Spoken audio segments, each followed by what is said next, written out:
Now then, people, good evening and welcome back to the Just Joe Football Show. This is the fourth time seeing me today. But on today's video, this is a transfer fee zone, which shouldn't be the case an hour before the deadline. But I'm sick to back tea for talking about it. I'm sick to back tea for debating with people in the chat about it. So let's do what this show is made to do. The final word. We will give our final word on what was Leeds United's biggest victory for decades, or decades, as Farker would say, for over like 50 decades. So let's talk about that. And one guy, obviously, just to service an Andrea's really poorly, Ben Locke's got toothache, and Luke from Ought to Know Better actually shat himself, like literally did shit himself.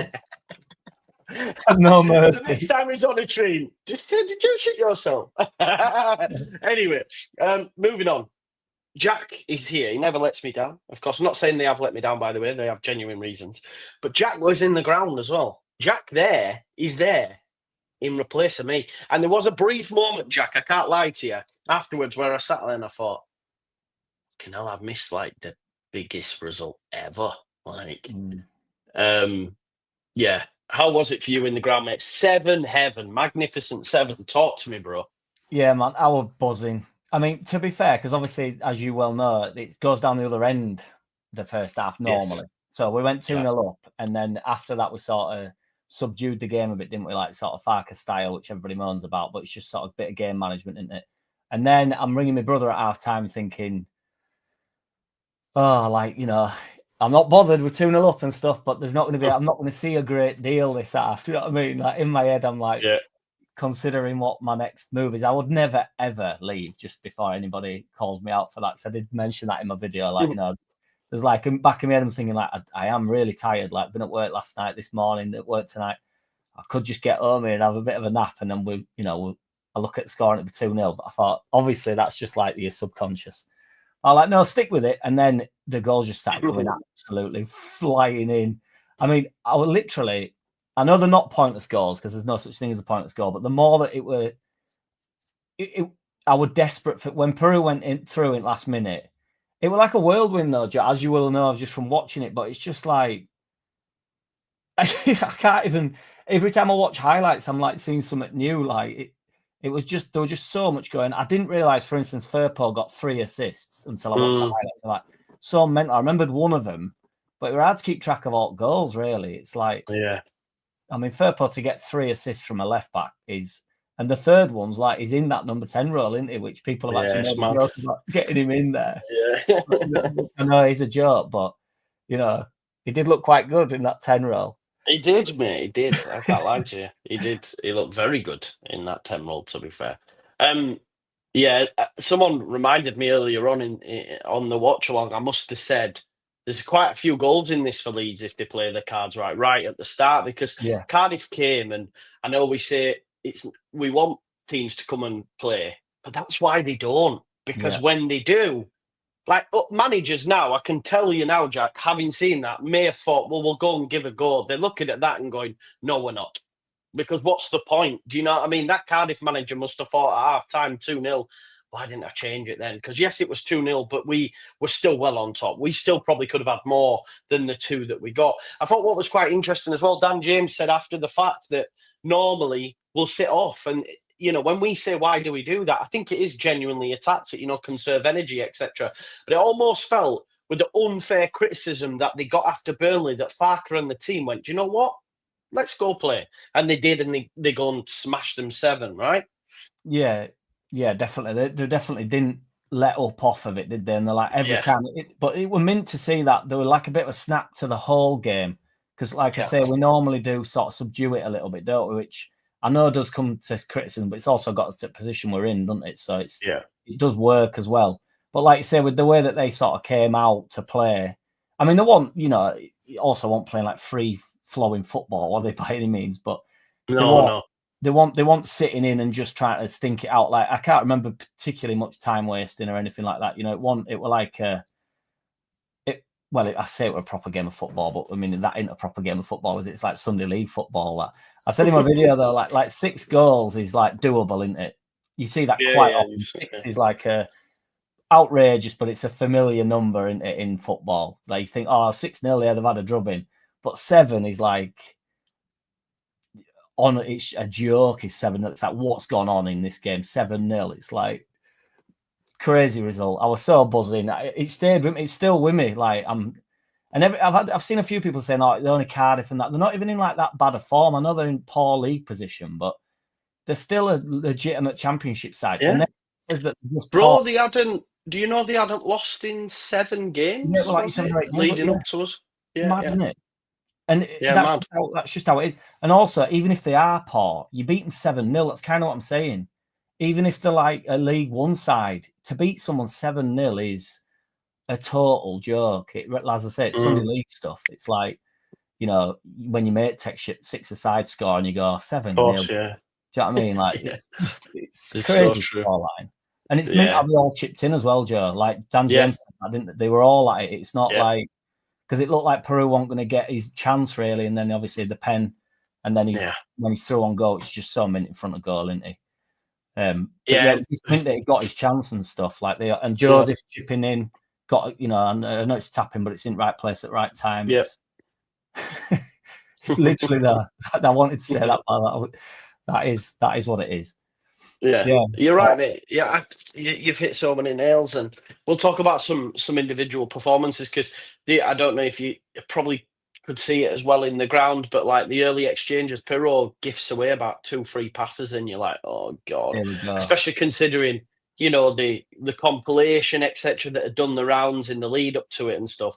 So I was over the moon with his performance because not only him and Brendan, I mean, my neck, sitting that far back there, my neck keeps disappearing with this graphic. Let me sit properly. Should I just turn it off, bro? What do you reckon? Should we just go with the kit? I thought you were live from Ellen Road, to be fair. Ellen Road, yeah. Well, I was there, wasn't I, for deadline day. I was between there. I was between there, mate. Sky Sports. I fancied a bit of Sky Sports at one point. Hang on, I'll show you. I did a bit of Sky Sports and then I popped up to Riverside to watch their new signings, and then back down to Ellen Road. But now I'm just going to chill in front of this rainbow, mate. It is what it is. Yeah. But do you? Yeah, it was great to see him, and I think what was quite key. I know they weren't assists or pre-assists, but him and Aronson, I felt needed a performance really to get the fans off the back a little bit, and then we got that from both of them. I felt, mate. I thought they were very good, and it was great to see them both get goals. That was the most important thing, because had Pirro not got a goal in that game, he wouldn't have got praise. You know, it'd have been but because he comes off the pitch, and I was even glad that he managed when he got the penalty. I was like, please score. I wanted him to get an open play goal as well, because the criticism would have been, well, he did get a penalty, not an open play. So, you know, it was great to see them too. Yeah, absolutely, man. I agree with Peru as well. He was still getting a bit of stick, and like saying first half, it felt like but he's just a bit like that, and we know what we're getting from him, don't we? So, and when he's in front of goal, he's so in, and now he's second top goal scorer in the league, isn't he? And like you say, we're good to get the open play. I've never been more. What score were it when we got the pen? Were it 3 or 2 still? 3. 3, mate. I think that made it 4. Yeah. I've never, because I knew we had pretty much won the game at that point, but I was nervy because I could hear like murmurings around, like, you know, like a few people asking who were going to take penalty. I thought, well, it's obvious who's going to take this penalty, surely. Like, he's good at him, isn't he? But so I was nervous. I thought, please put this in. You do sort of like start listening to people around you a bit, and it's like he got called a donkey and stuff, which I just think's, you know, whatever. But he's the top goal scorer, second top goal scorer in the whole league, and our top goal scorer. So, you know, he's not without his flaws, but I mean, the finish at the end's mint, isn't it? Yeah, it is. And like the thing is, go on, mate. He's always got plenty about him, man. He's always about enough and busy enough and darting around. And I know everybody just says, oh, you know, you don't get any points for running around or whatever and all that stuff. But he's never a tragedy, is he, Aronson? He just needed a bit of a match-winning performance, which I felt like he did have, you know. Yeah, it was good. The interesting thing on Joel Pirro that I was looking at the other day as well, mate, he's only ever got more assists than he's got this season once, and that was his first season at Swansea, where he played 40 games, he got 6 assists. He's played 30 in total, and he's got 5 already. So he's on course to better his assist record and also his goal scoring record from last season. Do you know what I mean? So he's improved in playing in the system under Daniel Farker as well. So that's great to see for me. Dan James, mate. I mean, the level he's come on as well.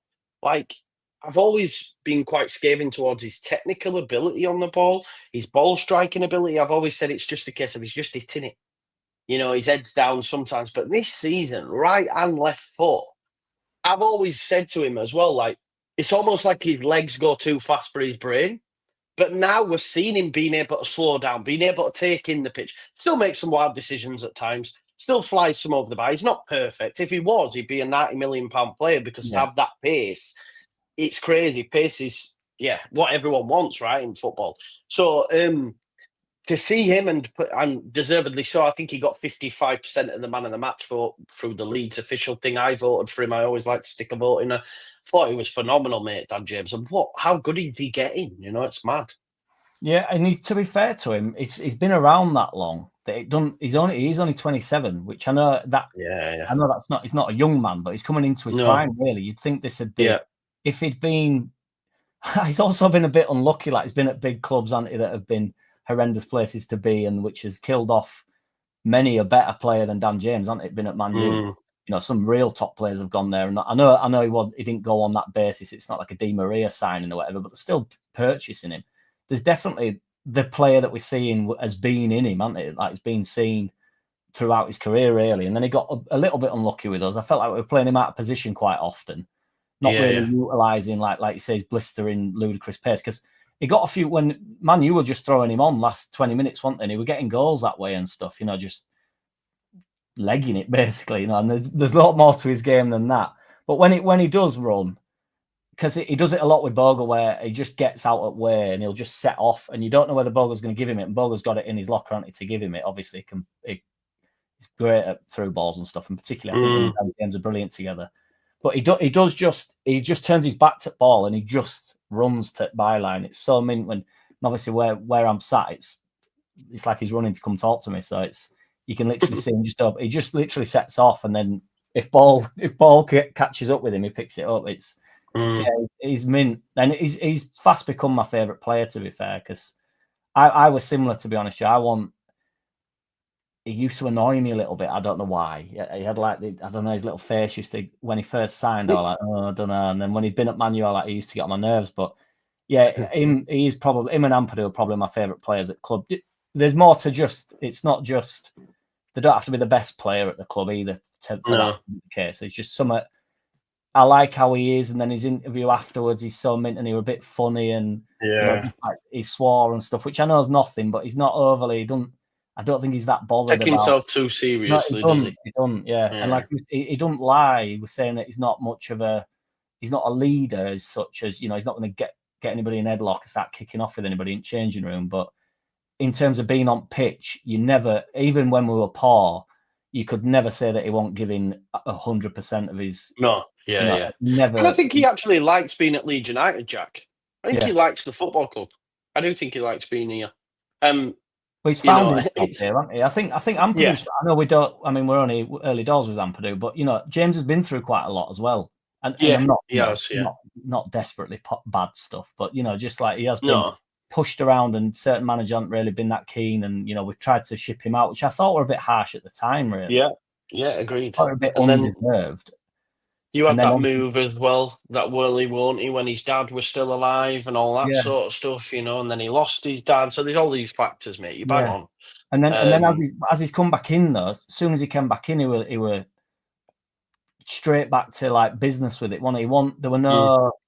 You could tell he were happy to be back in Championship with us. I don't know. Maybe he isn't. Maybe he wants the move like everybody else does. But there just feels like, I feel like Ampadu's found himself here, and I feel like James has, and.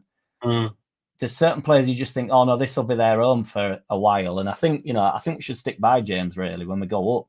Yeah. Oh, 100%. I won't be looking to actively sell him, and I think we're getting a better player now than the player that left us in the Premier League, if that makes sense. You know what I mean? Even though it's down a level, and a lot of people say, well, they are playing a lesser level. I get that, but I still think Dan James overall, from the player I've seen, he's better than the one that left the Premier League. And his game will be improved for the Prem. So in every terms, we're not going to have as much at ball. We're not going to be getting forward as much. We're not going to control games. And Dan James is that winger as well that can just muck in, can't he, and really get about the place and, you know, get back and help out. And he's a proper, he puts it in, doesn't he? He's everywhere. I mean, he's literally everywhere. Even in this league, he's getting back and like catching up with their left wing and stuff. You just think, you know, awesome. Yeah, he is, mate. What about the guy on the other side as well? I mean, Solomon, again, I just expect now, whenever he gets the ball in forward areas, especially when we said a couple of weeks back about their potential connection down that left-hand side, he never loses the ball. It's almost like it's tied to his feet at times. Even when he looks like he could use it, he just manipulates it round the defenders. That's why they're doubling up on him, etc. But again, he was different. Gravy, top player. I mean, that whole left-hand side, mate, Junior. I mean, 3 assists. Whoa, it's crazy. So mental. Like down left-hand side. No player in the last year. I can't remember what it is, but anyway, no player has got more open play assists than him in the championship. Yeah, I've seen that. Yeah, and he's been out as well, hasn't he? You know, exactly. He got that full moment. I mean, he did his best to catch up with, you know, getting 3 in one game from left back. That's like some sort of Philip Lahm performance or something, isn't it? Where you think, like, where's he even playing? Cafu, mate. Yeah, Carlos, you know. Yeah, crazy stuff. But yeah, I think Pep will be a miss. You know, I know he can't. I'm still sort of a bit suspect with his defending or whatever, but that type of, I don't know. Would you sign Solomon, Joe? Yeah, I would. Yeah. I think it'd be 10, 15 million. I think it's a no-brainer. Do you think he'd want to? He seems happy. He's another that seems happy. I believe that. He's mentioned the Jewish community when they had the Hanukkah thing. He's like putting posts online saying like, you know, I love Dan James more than my wife for the assist and all that. I just think he's happy. He's happy as well. So I think for me, and you can't look, people are maybe a little bit downbeat on Leeds United's squad and what it can do in the Premier League, but I think it's important to keep a core nucleus of lads. I think and Solomon's. Would you go that? Is he the best player technically in the team? He's up there, isn't he? You know what I mean? So I think if there is an opportunity to get him, which I think there will be, because I would do it 100%. And I think, you know, we can talk about his injury history, but if he only has that one injury that he had, which was a back issue after being out for so long, and plays the rest of the season, then I'd be confident that he's going to be okay going into the Premier League. Do you know? Yeah, you'd have to. That will be one thing I'd say if he picks up something significant from here to end of season, and he's not really. Farke's not been soft on him either, has he? He's playing him a lot, he's starting every game. Or what, you know, I know there was obviously the Patchman coming back from injury and nobody gave him a chance to get back to fitness. But so if he does stay injury free, I think it's a no-brainer really. And like you know exactly what you've got from him. He's similar with, like you say, liking it at the club though, Joe. He's a big player in this side, isn't he? And he's so 100% gifted in the whole club. So I do think, you know, and I don't want to get soft, but players want a level of respect, don't they, as well? And I think I think every single, I don't have a clue, but in the club, the players will all respect his qualities, won't they? And obviously, if you go to a bigger club and then you know spend a lot of time injured and stuff, I bet players can turn on players pretty quick, you know, just in dressing room. You're not taken serious. He's come here and he's been taken very serious. He started first game at season and stuff. He's fast man, isn't he? You know. Oh, definitely. So. Yeah, definitely. I don't think Ramazani and stuff will be getting frustrated. They'll be generally frustrated because they'll want to get on the pitch and play, but I don't think they're gunning for each other in that sense because I just think they can see it's when they stop delivering. And you're not getting played. 100%. Well, they're not doing it. And I don't know if you could see this in the ground because obviously you're probably going mental and that's we've just scored. But when Nonto and Joseph come off the bench and they score, you could see the camaraderie within the group. We had Gulavogi and Ramazani run onto the pitch to celebrate with Nonto. You had everyone round him. I think that shows me that there is a real togetherness and they're not getting annoyed at each other. Yeah, they'll want to play football, but ultimately they haven't been doing it, and you could see that's how much it meant to them when they were when they did score. So it's important, and that shows as well. I think man management's underlooked at times, overlooked. Sorry, at times, not underlooked. What the fuck?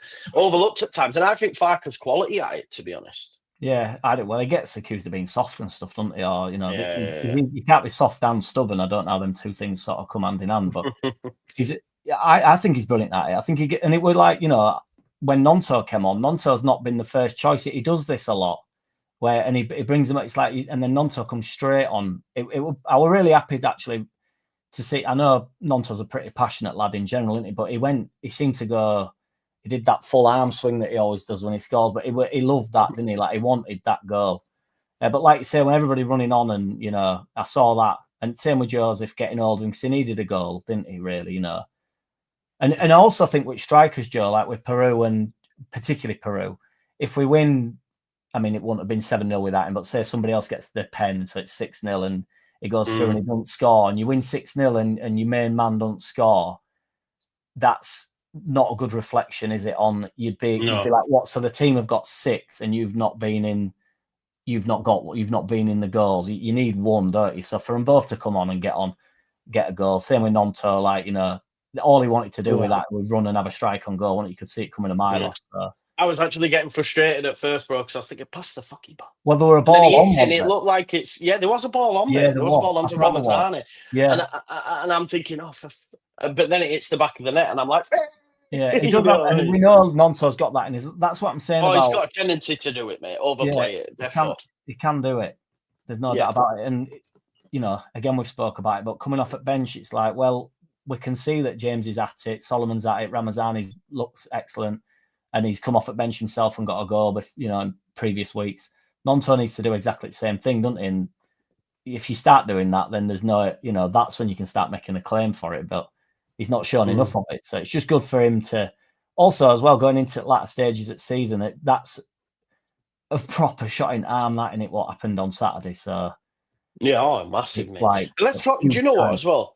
Let's talk about the tactics, because, we were on here after Burnley actually saying, you know what, Farke did the right thing, playing Byram, playing Gruev, we get a result, happy days. Then he shows us, we get to Ellen Road, he brings in Rothwell, he brings in Firpo, works a treat. People say he doesn't rotate, people say he doesn't, and all the evidence is to the contrary, because I thought he's done well to do, because here's the big thing for me, Jack. Burnley played how they always play. They followed that up with a 0-0 draw at fucking Portsmouth. We played that way to make sure we didn't lose. Happy days, we get a point. We then are at home, open up 7-0. So that showed the difference for me, why Leeds United are more likely to go up than, say, a Burnley who say play defensive all the way. And Farke should get more credit for making them little tweaks. Yeah, I also think there'd be more days like this if we were a bit more clinical as well. I know we say it all the time, but if we get a couple of early goals, I'm not saying 7-0 every week, because we're not. Nobody's at that level, as I say, it's Sunday League stuff. No. But 4-0, 3 or 4-1s and stuff, we'd be picking up a lot more. Whereas it's not been happening, has it? But the way Farke seems to be as though he's a 2-0 sort of. Which has just got no problem with, in fairness. If you're running, you take that, don't you? But I think there's a lot more chances in there than we're taking. So it's not. But I do also, on the same note, I don't really like the clinical things. I think you've got to create plenty of chances in order to not this idea that every time Ireland is in the box, it goes in. Do you know what I mean? It's just not. You do need to supply even the best players in the world like plenty of chances in order for them to get plenty of goals. It's just so happens that it also, like, my mate texted me saying, but we should have had 10. And I don't think he was joking. It's like this is what I'm saying. To get 7 is like, if you create 20 chances and score 7, that's a wild. To suggest that you get more than, you're never going to get 50% of your chances are never going to go in, have it? So, and it was one of them days. I don't know how many chances we actually created, but every decent chance went in, didn't it? Seemed to me anyway. I mean, it was a bedlam in second half. So. Yeah, and you are right in saying that Leeds United probably should have and could have done something similar. We're not saying 7s, but 4s at least. It's highly. Farke is 2-0, 3-0 at a push. At times we don't wallop teams, and well, there were 4-0 in that, weren't there? Like you said, Joe. There's some goals in there, And there'll have been a lot of occasions 100%. where like there's some goals in this, and it just so happens that they've been foot off. It'd be interesting to see like why that, if that's also being said, that's a subcon. James said it. James said it. There or thereabouts, you know. And Farker made a point in the post match. He says, "I'm just happy because again, Farker for me, like, he's aware of what gets said because he said afterwards he was like." Best moment in my career? No, I've won the league 5 times. Yes, it's nice to, yes, it's nice to win and get 7 goals instead of just 3. But I'm more happy for my players after the unnecessary criticism on Monday night. So he's aware of what's getting said. The players are aware. So it's almost like he's gone, all right, I'm going to fucking show you then, shall I, you know? And I just hope now those that are maybe critical of him at times can see that we need to have faith in the guy because he knows what he's fucking doing. You know, he knows what he's doing. You can't watch that, and I mean, you can't beat anybody 7-0. As I say, if it were a FA Cup bash against some horrendous, 7-0 is every time I say 7, it has that. I have that feeling towards it. It really tickles me. It really butters me up. Just like it's a crazy scoreline at any level. I mean, and then not for this is I know the mad thing is as well, right? Is like when you actually deep it and think, okay, so this might be the biggest scoreline I'll ever see in my lifetime as a Leeds United fan, because the last time it happened was 1972, so like over 50 years. So you're thinking, well, actually, you know, you've witnessed a bit of history there, Jack. We as fans have watched that. You know, I got off and my girlfriend obviously was at mine and she's going, bloody hell, I just heard you like going mad. You're going mad. I came off, bro. I was sweating from sitting in the chair and I'm just watching it at home. I went, feel me back. It was like dripping because it's like, this isn't normal. You don't win 7-0, do you? You just don't. And that's why I was saying, like, you know, at 4-0 and stuff, it's like, how many can we get? Like, but there was like the crowd really did. We came alive. Like, and you'd think you wouldn't think at 4-0, but there was a push from the crowd in a mint way. It felt brilliant because it was like, come on, let's, like say, make a bit of history, because it is. I have witnessed. I won't be forgetting about that. It was no. That's why when Peru went through, I just thought 6 is doable, like 7's a joke. Please, like, you never know, Jack. One day, you might be taking your lad, and he might be like, "Oh, 3-0 for you," and you'll go back and say, "I remember when we beat Thingy 7-0." What? You witnessed 7? Do you know what I mean? No, that's what I'm saying. It is. I said to my bird, like she normally asks me, "Oh, what football like?" She's not really bothered, but she's like, "What football like?" And so I just got to guess score, and they were going up, and then she didn't have a clue. And she went, no. 7! Like that. It's, like, it's a ridiculous number. It's like every time I get home, it's 2-0, 2-1, 3-0, whatever. Yeah. 7. It's like, it's a ridiculous number. It's something. It's quality, man. It is close. And let's talk, they probably don't get enough praise and weren't tested enough, but again, it's another clean sheet for the back line. I thought when Meslier was actually called upon, it was only 1 or 2 times, but he did deal with it.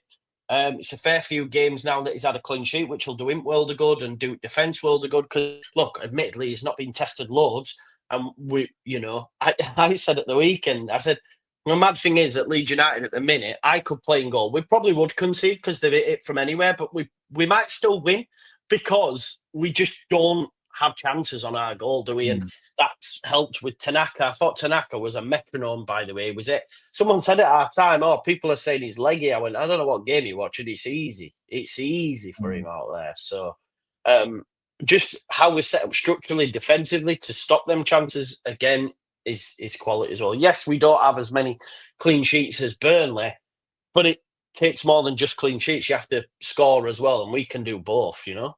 Yeah, and you say we're not being asked of, and I agree with that, Joe, but I think it's the way we're shutting it down. Because if you know, with Burnley's clean sheets, it's clear how they're going about that. They're all working together, aren't they? I used to say this under Bielsa, to be fair. Cooper would get exposed, and I know I'll get pelters for trying to defend Cooper, but he's also extremely exposed. And if he's got that in his locker to be a bit, you know, have a bit of a meltdown every now and again, he's unbelievably exposed in the system. And I don't feel like when we've got the ball or if they're attacking, Rodon, Ampadu, whoever it is, whoever we've got back, I don't feel like on the road. There's been a couple of times I can't remember the game, but when Struitt got caught out, and it would like that was it's only like 1 or 2 times I can think of like where I thought the centre back is on his own, he's been caught in between. We're very good at like closing situations down all the time and winning the ball back either quickly or all getting back in.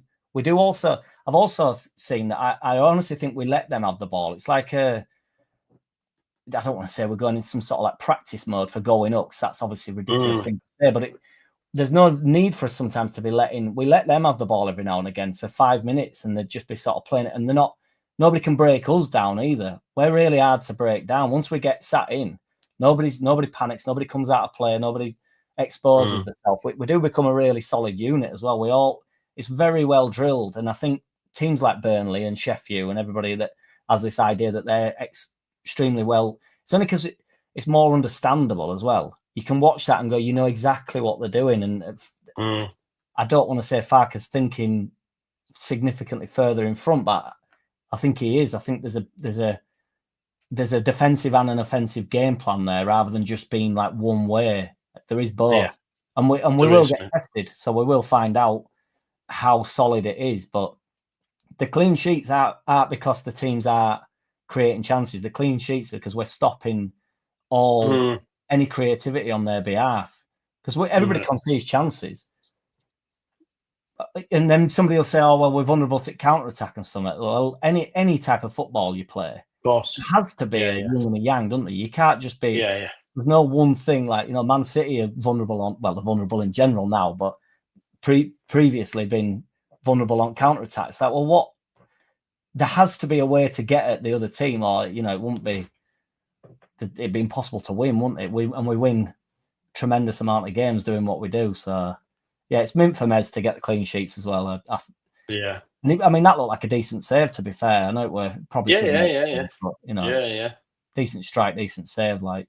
Yeah, it was, mate, and like you say, when he's called upon, that's the most important thing, that he makes the saves when he is called upon. We have a he is, he is, mate. I think we've got a 5-point gap over Burnley and Sunderland. Sunderland won tonight late on. Got a bit lucky, 2 OGs, but it is what it is. You make your own luck. 5 points over them, 2 over Sheffield United. Massive games coming round the corner against Sheffield United and Sunderland. They are going to be so big. Look, we'll have to talk about it, mate, because they have improved. Them 3 sides mentioned. Leeds United, ultimately, there's still 7 minutes, but we're not going to do anything. We know this at this point. How do you feel about that? I've bitched and moaned all day about it, so I'm done. But I know you're maybe you come with a little bit more of a relaxed attitude when it comes to that stuff. So what are you thinking on that stuff? Well, I've also managed to stay out of it, Joe. You're in the heart of the storm, aren't you? So I've sort of I've been at work and just been like keep myself. I've had a little glance and stuff, seen little bits, and then had a chat with you before we came on. But so I understand why if you're waiting for something, looking. It's not even that, mate. It's the chat that get me. I end up arguing all day with them. Yeah.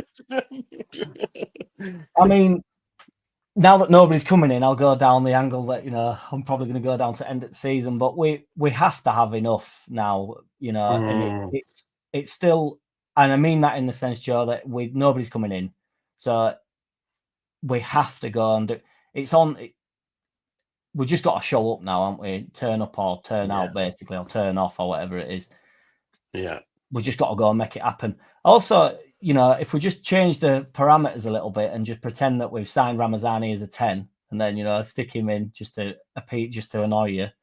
You could argue that would be the signing, the 10. Who would we get?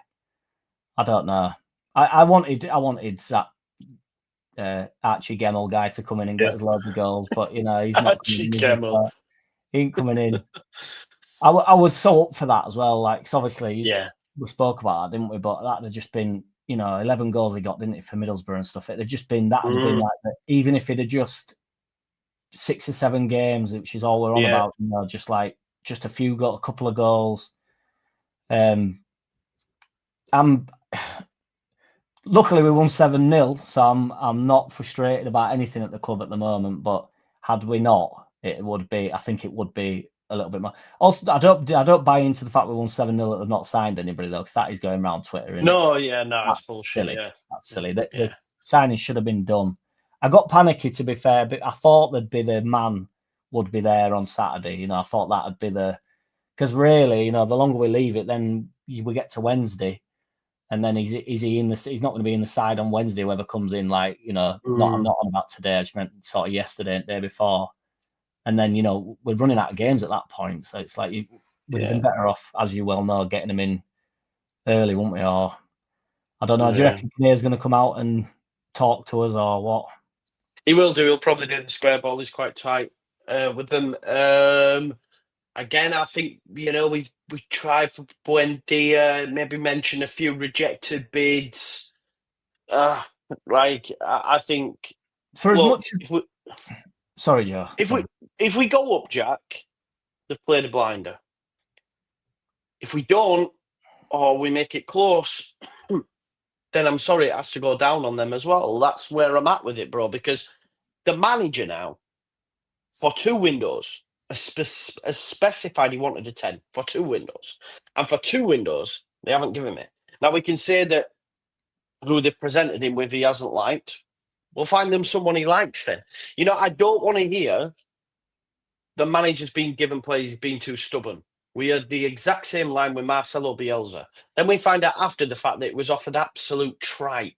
We find out Harry Wanks. We find out fucking, what's his face? Donny van der Beek, who couldn't get a tune, and now I don't know where he even plays anymore. Mm-hmm. There's a reason why these managers turn them down. So go find them someone who they do want. But yeah, ultimately, we haven't done it. We have to accept it, and we just have to hope now we don't get no big injuries and, you know, we get it over the line. Do I think we should still? Yes. Do I think we've got enough still? Yes. But we've made it, like everyone talks about others improving and getting closer to us, and that meaning like they haven't got as good as us, but they've got closer to us though, and we should have took a few steps to keep the gap. But it is what it is. I'm not too worried about that though, Joe, just on the basis that we're not really in competition with the other sides, are we? It don't really matter. It don't matter how good they are at this point, even if they succeeded as in yeah. Do you know what I mean? And I know that sounds silly because, you know, then they're the better side than us, but after this week, it won't matter, will it? I mean, we won't have anyone to play, will we? So we've just got to go and beat all the teams that haven't improved in the window. One thing that I think is interesting about 49ers, because we, you know, and I always say it, they do work silently and all this stuff, but every single window seems to go the same. So they work silently, and they do, and then they'll just bring a player in or whatever. But if they don't, they just leak it, they just release it. So we knew about Archie Gemmell, didn't we? And he were definitely coming in, you know, and then it doesn't happen, this goal machine. And then, so we've learned that. And then that's been ongoing, hasn't it, since? It's not been like, and everything will move on, like you say, like, oh, if the manager doesn't want to move on, but they sort of leak just enough. And then he will talk about Buendia. When we all knew, really, didn't we? I know it's easy now in hindsight when he hadn't come, but I don't think anybody thought he was going to sign. We knew that if a team in the top league came, it was a goner. Like, that's what I'm saying. And Leeds United, if they were holding out for him. It's for us to know. We knew, we told, do you know what I mean? They could have been doing that very silently. There's no need for that to be leaked. It's like, look who we're going for. This is the caliber of player that we're trying to attract. And, you know, it's like, they let us know just enough to say, well, we had to go Buendia, we had to go Archer. You know, it's like, and they're that, you know, we couldn't get them or whatever. It's and like the Joseph, like you said, that comes into it as well. You know, just letting us know just enough to say we're not releasing anybody. We're not, you know, we're strong in the market and stuff, which I do think they are, but it's just they don't just have a totally silent January. Just have a silent January. Do you know what I mean? If you're not going to bring anybody in, if you've no intention, just get your nads out and just be like, nothing's happening, and we're sticking with it, and we're going to win the league. Don't worry about it. You know, just be strong in it rather than sort of appeasing and actually just winding people up a bit, really. You know what I mean? You're just telling a bit of a fib, aren't you? And then it's like it becomes frustrating. Just say we don't need anybody. Get Farker in a room. Tell them that we don't need anybody. I don't care whether you need this 10. You're the manager. Just go and get the job done. And then everybody would go, well, that's what they said. Do you know what I mean? Like, go and get the job done. And then they're still to blame. But the we tried thing's more frustrating than just saying we're to blame if we don't go up. Just say, yeah.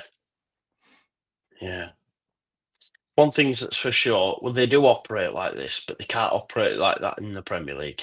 We cannot be waiting until the last week of the window in the Premier League. By then, we need to have had all our additions in and then maybe add a few bits at the end. But yeah, well, we can. That's kind of what I mean, though, Joe. They've not been, when we start season, they get on with it, don't they? When they're actually making signings, they got on with it, and then we shipped a couple out or whatever. When it all went a bit Pete Tong last year at start, when all Sinister and stuff, they were all out the door, so we sort of had to get moving. I do think that's what I was kind of saying, that it's either getting done or they're just lying. It's very rare that somebody comes out and they're not on to the next target if we're actually serious about it. The same players, we were on about Buendia for pretty much the whole window, and it's got to come out. It's coming out somewhere. That it's not just one of the nonsense articles that like you say, that will be spoke about. I don't know. It's calculated. I do think it's calculated. Definitely. Burnley host Oxford tomorrow. We've got Coventry away on Wednesday. What are you thinking? Bigger gap or just as you were? We actually said we might draw again. No, you said we beat Cov, didn't you? Yeah. I said it'd be Watford on the base, but I mean they got beat again. I thought they might go on a bit. Did we predict 7-0 for Coventry? For Cardiff? Yeah. We went 3. I know that. I think we went 3. I'm glad we went high with it. Yeah, I think Coventry will be a good game. To be fair, we're on way uphill a parking Beeston, and this gadget goes, and it was tongue in cheek, but everybody were buzzing on way out at ground. They genuinely were like, I know they always are anyway, but they were like, just this little old woman goes, well, that's goal difference through roof and stuff. It were all like, and it were like min. Yeah. And this guy goes, different game on Wednesday though, Steve, to his mate, and I was like, but he's right as well, isn't it? Yeah, 100%. It's like 7-0. Like now, it's starting happening again. Like Coventry, they are going to come and get beat 7-0. Like it could be 0-0 70 minutes in, and we're all panicking again. So it's like, that's why you've got to enjoy 7-0. Anyway, it says, oh, it's because shit. It's like, well, no, you just got to enjoy it. No, exactly. I always say that. Remember the moments, because, like with anything, it's like that first season under Bielsa, we beat Derby and it stopped crying Frank Lampard. Enjoy their moments. They had their moment. Do you know what I mean? Like, if you always especially in football, if you're like, but next one, what about next week and game 46? It's so fleeting in football, because as soon as the season ends, within a week, we're all next season. It goes like that. So I'm exactly the same as you, mate. And we're fans, Joe. We're not playing. Yeah, exactly. I would be telling them, you boys keep your head on for Wednesday. Yeah, but me, that's what someone said to me, Yeah, bro. Someone said to me on the post-match, right? Said something like, Joe, you need to keep your feet on the ground. Don't get carried away. I went, what? I'm a fan. Oh, yeah, I'm not playing. I said that, bro. I said, I'm genuinely not playing, and going, in the dressing room, Farker will be saying to them, done. Now we move on to the next one. Yeah. Let's not make this a flash in the pan. We can dine on every time we play Cardiff. Now we'll be like, but we beat 7-0, mate. Yeah, that's the whole thing, isn't it? The whole part of being a fan. You just, and it's worth even though we've won so many games at home, it's unreal. It's worth them games where I did think it'd be at halftime, and I thought, there's not going to be a lot happening in second half. And that's not me whinging about it. It just is what it is. We're winning games. Yeah. But then I've been stood there every week, and it's like I've got to witness that madness. It's like that's what watching sport is. You try and get your mate into a sport, don't you? And you have to sit through loads of dross. You have to be like, stick with it. I know I told you this would be a mint boxing fight, and it's been really bad, but let's watch a few, and I promise you'll get the bug for it. It's like you got to watch loads of dross before you get some good stuff, don't you? So not every 90 minutes is scintillating, is it? No, you're right, mate. It's not. It definitely isn't. But that one sure was. That one sure was. So Coventry would beat Wednesday. Yeah, I think so. Yeah, I think also off at back of that. This changed my mind about the whole month, really. If we can't push on from that, it's like that's been coming as well. I really feel as though that has been on the horizon like for a while. Not 7. I still maintain 7's crazy, but yeah, we've got to win, mate. And I'll tell you why we've got to win. If we don't, you'll have numpties like me fuming about January. I can't because if we get an injury and then we lose, it'll be like, fuck. And that's why, because ultimately tonight, Enzo LUFC put a clinic on against Ayling, was involved in 2 goals, Sunderland new signing. Ben Brereton Diaz scored one at the weekend with an assist from Tom Cannon. These are them little moments, These are these players that get you over the line, that extra bit of quality that maybe you were missing. Leeds haven't done that, and look, it's done now. I'm over it, right? But if we then get injuries and start to lose games, because people always keep saying, "Oh, we're first." Yes, we are, but it's not Leicester 17 points first. It's 2 and 5. It's not massive, you know what I mean? It is a bit of a worry that. Yeah, I just as I say that, I just want to reiterate, Matt. It doesn't really matter how well Diaz gets on now. Do you know what I mean? It's like we're into. It just is what it's just. He now plays for them. Do you know what I mean? It's like Sunderland have signed some decent players. It is what it is. It's just that we've just got to focus on what. I know you're not focusing on that, but if they go, if Diaz goes and gets 10 goals, Diaz goes and gets 10 goals. It don't. Let's just pretend that they got them 10 goals anyway. Do you know what I mean? That's the squad they now have. We just got to carry on as we are. I agree with the injuries, but that can happen. If we brought somebody in and we got an injury and he comes into the side, it fills us with a bit more hope. That's all it is. If the lad don't deliver, then it's, I know the argument is you go out and you get someone that you know is going to deliver, like the other teams seem to have done. So it's never a good thing to not bring anybody in, is it? Ultimately, it's just, I also agree with that. We've got to get it right. But I also agree with you when you say, well, that's the job to go and get it right. And 49ers 100%. Have been getting it right. So there must have been. January also doesn't just come out of nowhere. To go to your point, Joe, about when you became the Mythbuster that night. But, it's not that hard a market, it doesn't just, you don't just go, oh, I didn't realize when you go, I can get into transfer market now, and then you start searching, you spend you haven't got through a game because you don't want to click continue. Yeah. You're just going through everything, you're just putting bids on every single player you can see. It's like, it's January, I can spend some money.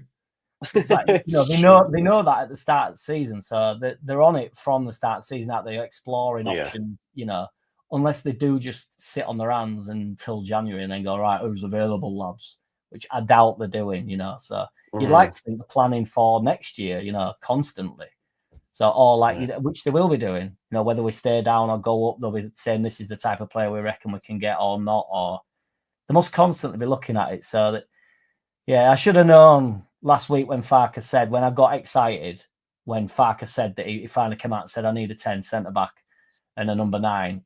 I got That's excited. What's the worry for me, mate, is that he's put that on the club and he did it in the summer as well. And but that's why it was just the fact that he wasn't saying it and he was keeping it calm, and then he said it made me think, right, at the start of the season he was on it immediately, like, I need some players, not having this, need some players. Whereas he didn't do that in January, and then when we got to last week and a half or whatever it was, he did. And I foolishly thought that was Farker setting us up to say we are moving. Do you know what I mean? But I think it turns out, obviously, if nobody's come in, Farker was getting increasingly concerned that maybe the board had not told him the whole truth. Maybe he thought, believe me, there's a player coming in. I don't know if it's a 9 or 10 or even a centre back. He didn't know but I reckon he probably has been promised one, because he wouldn't have.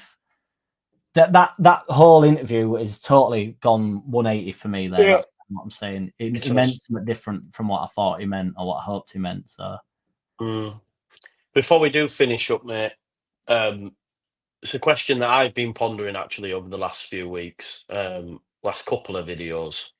So I'm going to put it to you. Alan Smith says, is that a hippo smoking a cigarette behind you? I was under the impression it was like a walrus with the 2 tusks with the scarf over it. What is it, mate? Please do tell.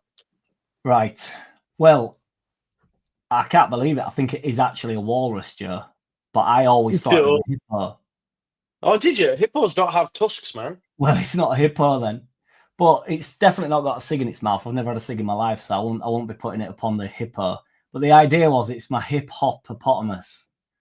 So that was the idea. But turns out it's a walrus? Walrus. But that works for me. So I can't pronounce salt, so I'll just pretend that's my pronunciation of walrus. Yeah, man. It's a hippo. It's a hippo to me. I think it is a walrus anyway. No, I believe you over me, yeah. Yeah, I think it is, maybe. Have you ever seen that film, that walrus one? I don't think so, no. It's mad, right? I've not watched it. I've maybe known it were a walrus. I'd seen it, wouldn't I? True. No, but it's about a guy, right, who gets... It's proper weird. Like, I've not actually watched the film because it's really Tusk. Lervish knows what it is, right? It's called Tusk. And basically, this guy gets captured, right? And turns out this basically everyone knows about it. It's just a sick thing, right? But go watch like that the like trailer for it. So this guy gets captured, and this guy turns him into a walrus, a human into a walrus, right? So he like breaks his legs and shaves them down and gives him tusks, right? Like, serious. So listen to this. And it turns out this guy that does it to him had got marooned on an island and fell in love with this other walrus, and he was hungry, so he ate it. So then he felt bad, so he wanted to make a walrus. So he makes this guy into a walrus, right? Genuinely, what's worse, right?